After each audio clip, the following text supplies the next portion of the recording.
नमस्कार। उत्तर प्रदेश को लेकर जनता का ओपिनियन पोल सामने आ चुका है और जनता की राय में इस समय उत्तर प्रदेश में किसकी सरकार बनती नजर आ रही है, आखिर किस पार्टी के होश उड़ सकते हैं।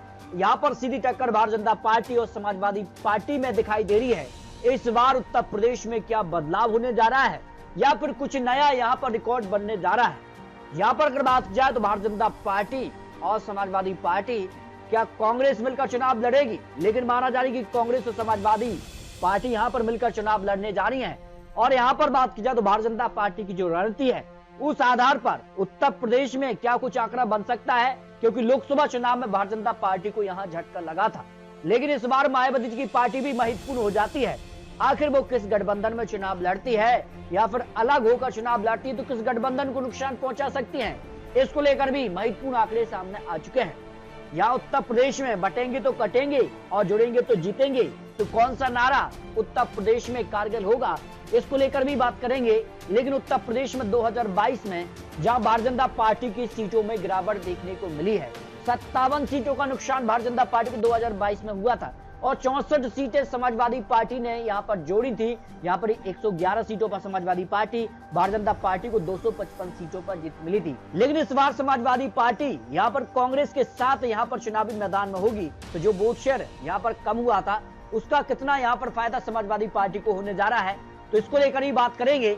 लेकिन लोकसभा चुनाव के आंकड़ों की भी अगर बात की जाए तो 80 लोकसभा सीटों में से समाजवादी पार्टी सबसे बड़ी पार्टी बनी है और यहाँ पर 37 सीटों पर जीत हासिल की और भारतीय जनता पार्टी को 33 सीट ही मिली। और इसी जीत के बाद समाजवादी पार्टी दावा कर रही है कि इस बार विधानसभा चुनाव में वो सरकार बनाने जा रहे हैं। तो इसको लेकर बात की जाए, क्या ओपिनियन पोल के आंकड़े सामने आ रहे हैं, उत्तर प्रदेश में अगली सरकार किसकी बन सकती है, इसको लेकर यहाँ पर आगरा की 9 सीटों में से एनडीए को 5 सीटें तो इंडिया गठबंधन को 4 विधानसभा सीटों पर जीत की संभावना ओपिनियन पोल में नजर आ रही है। जबकि बात की जाए कासगंज की 3 सीटों में भारतीय जनता पार्टी को 2 सीटें, इंडिया गठबंधन को 1 सीट पर जीत की संभावना नजर आ रही है। ईटा की 4 सीटों में समाजवादी पार्टी को और कांग्रेस गठबंधन को, इंडिया गठबंधन को 2 सीटें तो भारतीय जनता पार्टी यानी एनडीए को भी 2 सीटों पर जीत की संभावना ओपिनियन पोल में नजर आ रही है। और निर्णायक हो जाता है तीसरा मोर्चा, जिसमें चंद्रशेखर, अजहरुद्दीन ओवैसी और मायावती जी, क्या ये यहाँ पर तीसरा मोर्चा बनेगा या फिर महागठबंधन में मिलकर चुनाव लड़ते हैं, वो काफी महत्वपूर्ण हो जाता है। मैनपुरी की 4 सीटों में से एनडीए को 3 सीटें, इंडिया गठबंधन को 1 सीट पर जीत की संभावना यहाँ पर ओपिनियन पोल में नजर आ रही है। बदायूं की 6 सीटों में से एनडीए को 5 सीटें, इंडिया गठबंधन को 1 सीट पर जीत की संभावना ओपिनियन पोल में दिखाई दे रही है। बरेली की 9 सीटों को लेकर जो ताजा सर्वे के आंकड़े, उसमें एनडीए को 4 सीटें, इंडिया गठबंधन को भी 4 सीटें और अन्य दल को 1 विधानसभा सीट पर जीत की संभावना ओपिनियन पोल में दिखाई दे रही है। पीलीभीत की 4 सीटों को लेकर जो ओपिनियन पोल के आंकड़े, उसमें एनडीए को 3 सीटें, इंडिया गठबंधन को 1 सीट पर जीत की संभावना यहां पर नजर आ रही है। यहां पर शाहजहांपुर की 6 सीटों में से एनडीए को 4 सीटें तो इंडिया गठबंधन को 2 विधानसभा सीटों पर जीत की संभावना ओपिनियन पोल में दिखाई दे रही है। लखीमपुर खीरी की 8 सीटों में से एनडीए को 4 सीटें, इंडिया गठबंधन को 3 सीटें, 1 सीट अन्य पार्टी के पक्ष में यहाँ पर जाती नजर आ रही है। सीतापुर की 9 सीटों को लेकर बात की तो एनडीए को 5 सीटें, इंडिया गठबंधन को 3 सीटें, अन्य दल को 1 विधानसभा सीट पर जीत की संभावना यहाँ पर नजर आ रही है। जबकि हरदोई की 8 सीटों को लेकर बात किया तो एनडीए को 4 सीटें, 4 सीटों पर ही इंडिया गठबंधन के बीच बिल्कुल बराबर की टक्कर इस बार देखने को हरदोई में मिल सकती है। जबकि बात की जाए उन्नाव की 6 सीटों को लेकर जो ओपिनियन पोल के आंकड़े हैं, उसमें एनडीए को 4 सीटें, इंडिया गठबंधन 2 सीटों पर जीत हासिल कर सकता है। जबकि सहारनपुर की 7 विधानसभा सीटों में से एनडीए का 4 विधानसभा सीटों पर पलड़ा भारी नजर आ रहा है, तो इंडिया गठबंधन का 2 सीटों पर 1 सीट अन्य खाते में यहाँ पर जाती नजर आ रही है। अगले जिले की बात की जाए मुजफ्फरनगर की 6 सीटों में से एनडीए को 3 सीटें और 3 सीटों पर इंडिया गठबंधन के बीच बिल्कुल बराबर की टक्कर यहाँ पर देखने को मिल रही है।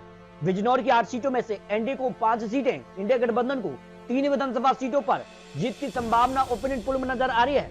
मुरादाबाद की 6 सीटों को लेकर बात किया है, इंडिया गठबंधन 2 सीटों पर आगे दिखाई दे रहा है, तो इंडिया गठबंधन के अलावा एनडीए यहाँ पर जो है 4 सीटों पर बढ़त हासिल कर सकता है। जबकि संभल की 4 सीटों में से एनडीए 2 सीटें और इंडिया गठबंधन को भी 2 विधानसभा सीटों पर सीधे तौर पर टक्कर दिखाई दे रही है। अमरोहा की बात की जाए तो यहाँ पर 4 सीटों में से एनडीए को 1 सीट, इंडिया गठबंधन को 3 विधानसभा सीटों पर जीत की संभावना ओपिनियन पोल में दिखाई दे रही है। बागपत की 3 सीटों में से एनडीए को 2 सीटें और इंडिया गठबंधन को 1 सीट यहाँ पर मिल सकती है। जबकि बात किया है गाजियाबाद की 5 सीटों में से एनडीए को 3 सीटें मिल सकती हैं, इंडिया गठबंधन को 2 सीटों पर जीत की संभावना दिखाई दे रही है। बुलंदशहर की 8 सीटों में से एनडीए को 4 सीटें मिल सकती हैं, तो इंडिया गठबंधन को 3 सीटें मिल सकती हैं। अन्य पार्टी को 1 सीट यहां पर मिलती नजर आ रही है। जबकि अलीगढ़ की 7 सीटों में से एनडीए को 4 सीटें मिल सकती हैं, इंडिया गठबंधन को 3 सीटें और अन्य खाते में 0 सीटें यहां पर जाती नजर आ रही है। मथुरा की 5 सीटों में से एनडीए को 3 सीटें मिल सकती हैं, इंडिया गठबंधन को 1 सीट और अन्य दल को भी 1 सीट यहां पर मिलती नजर आ रही है। लखनऊ की 9 सीटों में से एनडीए को 4 सीटें, इंडिया गठबंधन को भी 4 सीटें, अन्य दल के खाते में 1 सीट यहां पर मिलती नजर आ रही है। रायबरेली की 6 सीटों में से 4 सीटें एनडीए के पक्ष में, इंडिया गठबंधन को 2 सीटें यहां पर मिल सकती हैं। जबकि बात की जाए अमेठी की 4 सीटों में से एनडीए को 3 सीटें मिल सकती हैं, इंडिया गठबंधन को 1 सीट पर जीत की संभावना यहां पर दिखाई दे रही है। सुल्तानपुर की 5 सीटों को लेकर बात किया, एनडीए को 2 सीटें मिल सकती हैं, इंडिया गठबंधन को 3 सीटों पर जीत की संभावना ओपिनियन पोल में दिखाई दे रही है। फर्रुखाबाद की 4 सीटों में से 4 सीटों पर एनडीए एक तरफा जीत की तरफ दिखाई दे रहा है, इंडिया गठबंधन अन्य पार्टी को 0 सीटें यहां पर मिलती नजर आ रही है। औरैया की 3 सीटों में से 3 सीटों पर एनडीए यहां पर जीत हासिल कर सकता है। जबकि कानपुर की 4 सीटों में से एनडीए को 2 सीटें मिल सकती हैं, इंडिया गठबंधन को भी 2 सीटों पर जीत की संभावना नजर आ रही है। कानपुर नगर की 10 सीटों में से एनडीए को 5 सीटें मिल सकती हैं, वहीं इंडिया गठबंधन को भी 4 सीटें और 1 सीट अन्य पार्टी के पक्ष में यहां पर जा सकती है। जालौन की अगर बात किया 3 सीटों में से एनडीए को 2 सीटें मिल सकते हैं, इंडिया गठबंधन को 1 सीट पर जीत की संभावना नजर आ रही है। झांसी की 4 सीटों में से एनडीए को 2 सीटें मिल सकती हैं, इंडिया गठबंधन को भी 2 सीटों पर जीत की संभावना दिखाई दे रही है। बांदा की 4 सीटों में से एनडीए को 3 सीटें मिल सकती हैं, इंडिया गठबंधन को 1 सीट पर जीत की संभावना नजर आ रही है। फतेहपुर की 6 सीटों को लेकर बात किया है, एनडीए को 4 सीटें मिलती नजर आ रही हैं, इंडिया गठबंधन को 2 सीटें यहां पर मिलती नजर आ रही हैं। इसके अगर बात किया है प्रतापगढ़ की 7 सीटों में से एनडीए को 4 सीटें मिलती नजर आ रही हैं, इंडिया गठबंधन को 2 सीटें मिल सकती हैं और अन्य दल के खाते में 1 सीट यहां पर मिलती नजर आ रही है। प्रयागराज की 12 सीटों को लेकर बात किया, एनडीए को 8 सीटें मिल सकती हैं, इंडिया गठबंधन को 3 सीटें और अन्य पार्टी को यहां पर 1 सीट पर जीत की संभावना नजर आ रही है। बाराबंकी की 6 सीटों में से एनडीए और इंडिया गठबंधन में 3 सीटों पर बराबर की टक्कर यहां पर देखने को मिलने वाली है। जबकि बात किया अयोध्या की 5 सीटों में से एनडीए को 4 सीटें मिल सकती हैं, इंडिया गठबंधन को 1 सीट पर जीत की संभावना यहां पर नजर आ रही है। अंबेडकर नगर की 5 सीटों में से एनडीए को 3 सीटें मिल सकती हैं, इंडिया गठबंधन को 2 विधानसभा सीटों पर जीत की संभावना ओपिनियन पोल में नजर आ रही है। बेराज की 7 सीटों में से एनडीए को 4 सीटें मिल सकती हैं, इंडिया गठबंधन को 2 सीटें और अन्य दल के खाते में 1 सीट यहां पर जा सकती है। बलरामपुर की 4 सीटों में से एनडीए को 2 सीटें और 2 सीटों पर ही इंडिया गठबंधन के बीच बिल्कुल बराबर की टक्कर यहां दिखाई दे रही है। गोंडा की 7 सीटों में से एनडीए को 5 सीटों पर बढ़त दिखाई दे रही है और इंडिया गठबंधन को 2 सीटें यहां पर मिल सकती हैं। जबकि बात किया सिद्धार्थनगर की 5 सीटों में से एनडीए को 3 सीटें, इंडिया गठबंधन को भी 2 सीटों पर जीत की संभावना ओपिनियन पोल में नजर आ रही है। बस्ती की 5 सीटों में से एनडीए को 4 सीटें, इंडिया गठबंधन को 1 सीट पर जीत की संभावना यहां पर नजर आ रही है। महाराजगंज की 5 सीटों में से एनडीए को 3 सीटें, इंडिया गठबंधन को 2 सीटों पर जीत की संभावना ओपिनियन पोल में दिखाई दे रही है।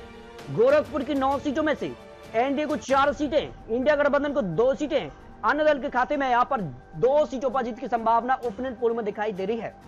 कुशीनगर की 7 सीटों की बात की जाए तो एनडीए को 4 सीटें, इंडिया गठबंधन को 3 सीटों पर जीत की संभावना ओपिनियन पोल में नजर आ रही है। देवरिया की 7 सीटों में से एनडीए को 5 सीटें मिल सकती हैं, इंडिया गठबंधन को 2 सीटें यहां पर मिल सकती हैं। आजमगढ़ की 10 सीटों में से एनडीए को 6 सीटें, इंडिया गठबंधन को 3 सीटें और अन्य दल के खाते में 1 सीट यहां पर जा सकती है। मऊ की 4 सीटों में से एनडीए को 2 सीटें मिल सकती हैं, इंडिया गठबंधन को भी 2 सीटों पर जीत की संभावना नजर आ रही है। बलिया जिले से 7 सीटों में से एनडीए को 3 सीटें, इंडिया गठबंधन को 4 सीटों पर जीत की संभावना नजर आ रही है। जौनपुर की 9 सीटों में से एनडीए को 6 सीटें, इंडिया गठबंधन को 2 सीटें और अन्य के खाते में 1 सीट यहां पर मिलती नजर आ रही है। गाजीपुर की 7 सीटों में से एनडीए को 5 सीटें मिल सकती हैं, इंडिया गठबंधन को 2 सीटें यहां पर मिलती नजर आ रही हैं। चंदौली की 4 सीटों में से एनडीए को 2 सीटें, इंडिया गठबंधन को भी 2 सीटों पर जीत की संभावना नजर आ रही है। वाराणसी की 8 सीटों में से एनडीए को 5 सीटें, इंडिया गठबंधन को 3 सीटें यहां पर मिल सकती हैं। जबकि मिर्जापुर की 5 सीटों में से एनडीए को 3 सीटें, इंडिया गठबंधन को 2 सीटें यहां पर मिलती नजर आ रही हैं। सोनभद्र की 4 सीटों में से एनडीए को 2 सीटें और इंडिया गठबंधन को भी 2 सीटों पर जीत की संभावना नजर आ रही है। इस तरह से उत्तर प्रदेश को लेकर जो जनता का ताजा ओपिनियन पोल के आंकड़े सामने आ रहे हैं, उसमें आज अगर विधानसभा चुनाव होते हैं तो उत्तर प्रदेश में 200 से लेकर 247 सीटों का अनुमान एनडीए गठबंधन को जाता नजर आ रहा है। वही इंडिया गठबंधन की बात किया 141 से लेकर 180 सीटों का अनुमान इंडिया गठबंधन के पक्ष में भी जाता नजर आ रहा है। अन्य खाते में 10 से 15 सीटें यहां पर जा सकती हैं। लेकिन सवाल कई सामने आ रहे हैं कि मायावती जी, अज़हरुद्दीन ओवैसी और अन्य जो दल हैं वो क्या इंडिया गठबंधन के खिलाफ कितने उम्मीदवार उतारते हैं, क्या इंडिया गठबंधन के साथ मिलकर चुनाव लड़ते हैं, तो ये आंकड़ा इंडिया गठबंधन का भी बहुमत के करीब पहुंच सकता है। तो बात की जा रही उत्तर प्रदेश में अगली सरकार किसकी बनने जा रही है। उत्तर प्रदेश में अगली सरकार अगर भारतीय जनता पार्टी की बनती है तो उत्तर प्रदेश में योगी आदित्यनाथ इतिहास रच देंगे, लगातार 3 बार मुख्यमंत्री बनने का रिकॉर्ड अपने नाम करेंगे। तो उत्तर प्रदेश को लेकर क्या समाजवादी पार्टी वापसी कर पाएगी या फिर भारतीय जनता पार्टी का कमल खिलने जा रहा है, इसको लेकर उत्तर प्रदेश को लेकर अपने आंकड़े रख सकते हैं। आपको बता दें चुनावी आंकड़े, चुनावी अनुमान है। उत्तर प्रदेश में चुनाव से पहले किस प्रकार की योजनाएं आती हैं और किस प्रकार के चुनावी वादे होते हैं, वो उत्तर प्रदेश के लेकर काफी महत्वपूर्ण है, क्योंकि देश का सबसे बड़ा राज्य है और ऐसे में यहाँ सबसे ज्यादा विधानसभा की सीटें 403 आती हैं। तो यहाँ पर जिस प्रकार से यहाँ पर बात की जा रही किस प्रकार की योजनाएं आएंगी, तो उत्तर प्रदेश को लेकर अपने रख सकते हैं। क्या खिलेगा कमल या साइकिल की वापसी होगी, इसको लेकर अपने रखिए। मिलते हैं और लेटेस्ट और महत्वपूर्ण विश्लेषण के साथ, तब तक के लिए जय हिंद, जय भारत।